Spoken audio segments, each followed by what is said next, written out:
Hi viewers, welcome to our channel. ప్రస్తుతం మనతో పాటు సీనియర్ జర్నలిస్ట్ దామో బాలాస్ అన్నారు, వారితో మాట్లాడదాం. నమస్కారం సార్. నమస్తే సార్, బీఆర్ఎస్ ఎమ్మెల్యే లాస్యానందిత గారు మరి రీసెంట్గా యాక్సిడెంట్ అయి చనిపోయారు కదా. అయితే దీంట్లో చాలా మంది ఇది హత్య అని అంటున్నారు సార్. దాంట్లో ఒకరు అడ్వకేట్ రాజేష్ కుమార్ గారు రీసెంట్గా ఒక ఛానల్కి ఇచ్చిన ఇంటర్వ్యూలో ఇది కంపల్సరీగా ఇది హత్య అయి ఉంటుంది, ఆమెకు ల్యాండ్ ఇష్యూస్ ఉన్నాయని చెప్పేసి అని అంటున్నారు.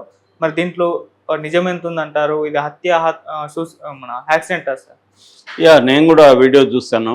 అడ్వకేట్ రాజేష్ కుమార్ అతను పొలిటికల్ అడ్వకేట్ కూడా, చాలామంది పొలిటికల్ లీడర్స్ కూడా అడ్వకేట్. గతంలో కూడా అతను కొన్ని విషయాల్లో వివాదాస్పద స్టేట్మెంట్లు ఇవ్వడం మనం చూసాము. అయితే ఇప్పుడు ఆయన ఏం చెప్తున్నారంటే ఇది హత్య జరిగే అవకాశం ఉంటుంది, ఆమె మీద గతంలో కూడా ఇలాంటివి జరిగినాయని నేను విన్నాను. ఎందుకంటే ఇక్కడ ఏమైనా జరగచ్చు, దాని ఆయన సినిమా కూడా కోట్ చేశాడు, నేనే రాజు నేనే మంత్రిలాగా పదవి కోసం ఏమన్నా జరగచ్చు. సో ఈమె ఎన్నుకోబడింది ఇప్పుడు 2 నెలలు అయింది. సో ఆ సీటుకి చాలా పోటీ ఉంది, కాంపిటీషన్ ఉంది. వాళ్ళ నాన్న లాస్ట్ ఇయర్ ఫిబ్రవరి కరెక్ట్గా ఇదే మంత్లో లాస్ట్ ఇయర్ 19th చనిపోయాడు. మొన్న కూడా 19th ఫస్ట్ ఇది కూడా వర్ధంతి కూడా జరిపింది. సో అతను ఏమంటున్నాడంటే ఈ కాంటెక్స్ట్లో ఈ కంటోన్మెంట్ అనేది వెరీ హాట్ సీట్ అది. ఎందుకంటే అక్కడ ల్యాండ్కి సంబంధించిన చాలా గొడవలు జరుగుతాయి, చాలా హై వాల్యూ ఉంటుంది. అక్కడ గజమే ₹1,00,000 పైన వాల్యూ చేస్తుంది. అలాంటి అనేక డిస్ప్యూట్లు ఉన్నాయి. సో వీళ్ళ నాన్న కూడా కొన్ని ఫేస్ చేశాడు. సో ఇంకోటి ఏంటంటే కోర్టులో కూడా కంటోన్మెంట్ కూడా అంటే మిలిటరీతో కూడా కేసీఆర్కి మిలిటరీకి మధ్య కూడా గొడవలు ఆ ఏరియాలో ఉన్నాయి, కొన్ని పర్మిషన్లు వాటికి సంబంధించింది. సో ఇంకా ల్యాండ్ మాఫియా కూడా అక్కడ స్ట్రాంగ్గా ఉంది. కాబట్టి ఈ అమ్మాయి ఆ మధ్య కూడా ఏదో పంచాయతీ చేసిందని చెప్తున్నారు. ల్యాండ్కి సంబంధించిన వాళ్ళని వాళ్ళ నాన్న ఉన్నప్పుడే అవి గొడవలు ఉన్నాయి, వాటికి సంబంధించి ఈమె పంచాయతీ చేసిందని కూడా చెప్తున్నారు. కాబట్టి ల్యాండ్ మాఫియా వెరీ స్ట్రాంగ్గా ఉంటుంది, రియల్ ఎస్టేట్ మాఫియా వాళ్ళు ఏమన్నా చేసే ఉండే అవకాశం ఉంటుంది. అందుకని ఈ పోలీసుల మీద మాకు నమ్మకం లేదు. స్పెషల్గా దీనికి టీంని ఫామ్ చేసి స్పెషల్ ఇన్వెస్టిగేటివ్ సిట్ లాంటిది ఫామ్ చేసి ఒక స్పెషల్ ఆఫీసర్ని అపాయింట్ చేసి డీటెయిల్ ఇన్వెస్టిగేషన్ జరగాలి, ఈ కోణంలో జరగాలి. ఎందుకంటే దీంట్లో అనేక అనుమానాలు ఉన్నాయి. ఫస్ట్ ఆఫ్ ఆల్ ఈమె దర్గా మిస్కిన్ బాబా దర్గాకి ఆరూరు అంటారు దాన్ని, సదస్యపట్నం మండలం, అక్కడికి వెళ్ళినప్పుడు ఈమె ఎందుకు గన్మెన్ ఎవరు లేకుండా వెళ్ళింది? ఎమ్మెల్యే అంటే గన్మెన్ ఉండాలి కదా, ఈమె గన్మెన్ కేటాయించుంటారు. మామూలుగా ఎమ్మెల్యేలకి 2 గన్మెన్ ఇస్తారు, ఈమెకి ఇచ్చుంటారు. ఈమె ఎందుకు గన్మెన్ లేకుండా సెక్యూరిటీ లేకుండా వెళ్ళింది? రెండోది, అటువంటి ప్లేస్కి వెళ్ళినప్పుడు అక్కడ కూడా లోకల్ పోలీసులకు కూడా ఇన్ఫార్మ్ చేస్తారు. ఎందుకంటే ఎమ్మెల్యేగా ఉండి రాత్రి అక్కడికి వెళ్ళింది, ఏమన్నా జరగచ్చు కదా. అక్కడ లోకల్ పోలీస్ స్టేషన్ ఏదైతే ఉందో దానికి ఇన్ఫార్మ్ చేస్తారు. వాళ్ళు పోలీసులు అక్కడ ప్రొటెక్షన్ ఏర్పాటు చేస్తారు లోకల్గా, ఎక్కడికి పోయినా అది ఉంటుంది. అటువంటి ప్రోటోకాల్ ఏమీ ఫాలో కాలేదు. ఎందుకు కాలేదు? సో అక్కడ ఆ ఊర్లో వాళ్ళకి కూడా ఈమె వచ్చినట్టు తెలియదు. వాళ్ళని ఊర్లో వాళ్ళు అడిగితే వాళ్ళు ఛానల్తో కూడా ఏం చెప్తున్నారంటే మాకు తెలియదు సార్, ఇప్పుడు మీరు చెప్పేవరకు తెలీదు, మేము సదాశివపేట అనుకుంటున్నాము. న్యూస్లో అంతా కూడా సదాశివపేటలో దర్గా అన్నారు, అక్కడ కూడా దర్గాలు ఉన్నాయి, అందుకని మేము అక్కడ అనుకుంటున్నాం, మా ఊరికి వచ్చినట్టు మాకు ఐడియా లేదని చెప్తున్నారు. అంటే అక్కడ లోకల్ పోలీస్ స్టేషన్కి ఇన్ఫార్మ్ చేయలేదు, గన్మెన్ని ఎందుకు తీసుకెళ్ళలేదు ఈమె అనే యాంగిల్ నుంచి కూడా విచారణ జరిపించాలి అనేది అంటున్నారు. అలాగే డ్రైవరు అతనేమో ఫ్రెండ్ అని చెప్తారు, తర్వాత పిఏ అంటారు, మళ్ళీ కొత్తగా పెట్టుకున్న డ్రైవర్ అని రకరకాలుగా ఊహాగానాలు వస్తున్నాయి. యాక్చువల్గా గతంలో యాక్సిడెంట్ 10 రోజులకు ముందు యాక్సిడెంట్ జరిగినప్పుడు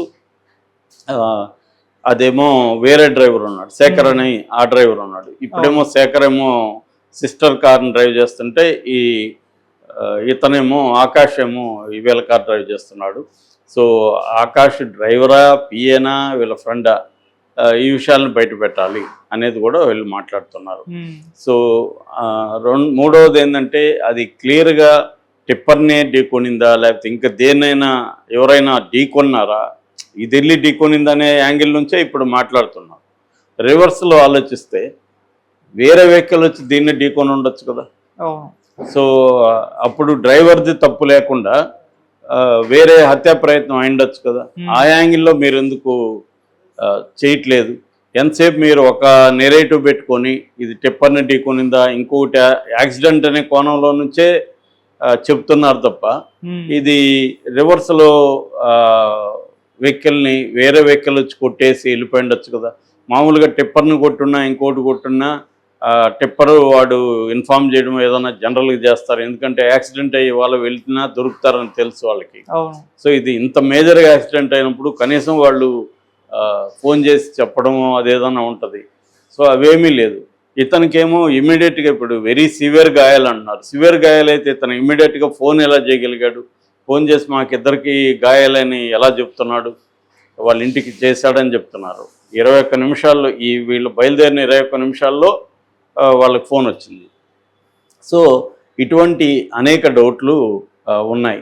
రెండోది టిఫిన్కి ఆ టైంలో 4:30-5 మధ్య బ్రేక్ఫాస్ట్ ఈ రోడ్లో ఎక్కడ ఉంటుంది?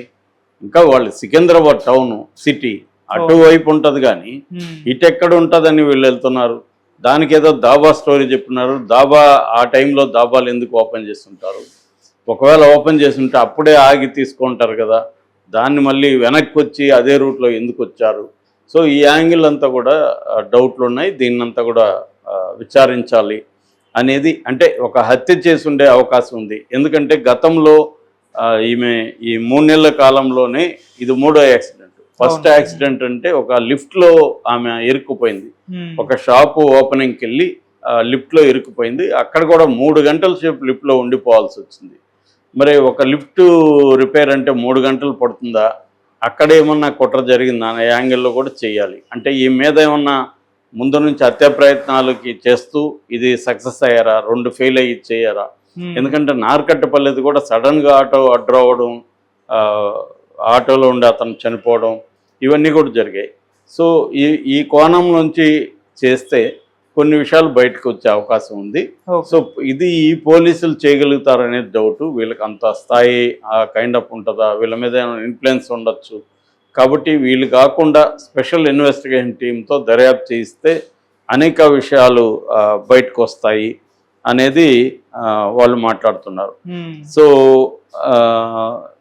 ఎందుకంటే ఇది 2 సార్లు కూడా అటాక్ అనేది వాళ్ళ అభిప్రాయం అన్నమాట. లిఫ్ట్లో జరిగింది, ప్లస్ అక్కడ మార్కెట్ పొల్లో జరిగింది.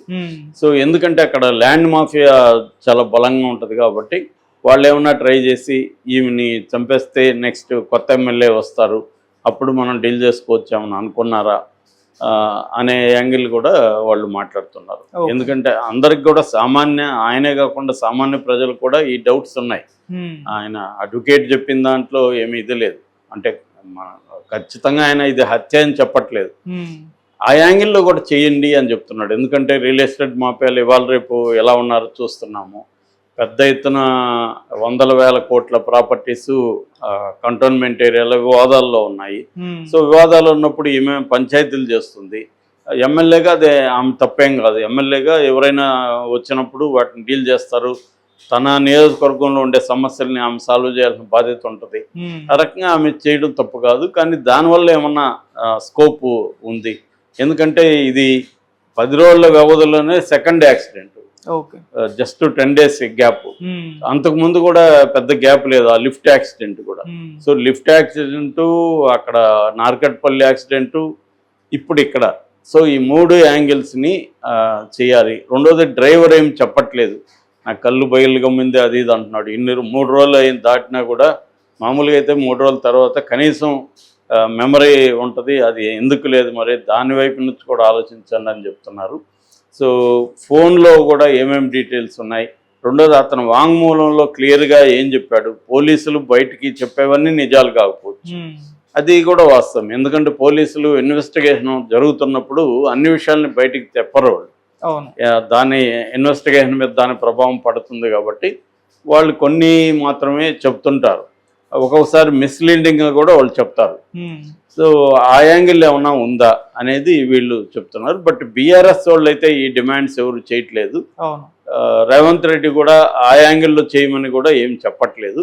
మామూలుగా పోలీసులకి రెగ్యులర్గా ఒకటి జరిగినప్పుడు ఇలాంటిది ఎలా జరిగి ఉండొచ్చు దీంట్లో ఏమైనా కుట్ర కోణం కూడా ఉందా అనే యాంగిల్ నుంచి అయితే చేస్తున్నారు. ఓకే. మరి ఈయన అడ్వకేట్ చెప్తున్నట్టు దీంట్లో ఏమన్నా హత్యా కోణం ఉందా అనేది బయటికి రావాలి. ఎందుకంటే అనేక అనుమానాలు అయితే ఉంది.